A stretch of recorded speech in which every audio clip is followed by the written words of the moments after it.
ఇక విద్యార్థుల సమస్యల కోసం నిన్న రాజేంద్రనగర్లో ఆందోళన చేసిన ఏబీవీపీ రాష్ట్ర కార్యదర్శి ఝాన్సీపై పోలీసుల చర్య హేమమైన చర్య అని బండి సంజయ్ మండిపడ్డారు.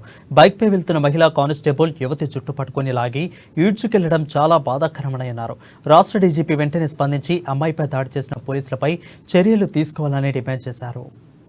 దీన్ని మేము తీవ్రంగా ఖండిస్తున్నాం. ఝాన్సీ త్వరగా కోలుకోవాలని చెప్పి మనస్ఫూర్తిగా అమ్మవారిని కనుక ఈ ప్రభుత్వం మారుతుందా పద్ధతి మార్చుకుంటుందంటే నిన్న రాజేంద్రనగర్ హైదరాబాద్ రాజేంద్రనగర్ లో సమస్యల పరిష్కారం కోసం ఆందోళన ప్రజాస్వామ్యబద్ధంగా ప్రశాంతమైన వాతావరణంలో ఆందోళన చేస్తున్నటువంటి విద్యార్థి పరిషత్ కార్యకర్తల మీద పోలీసులు విచక్షణారహితంగా దాడులు చేయడం, లాఠీ చార్జ్ చేయడం నిజంగా దుర్మార్గం. ఇది సిగ్గుచేటి.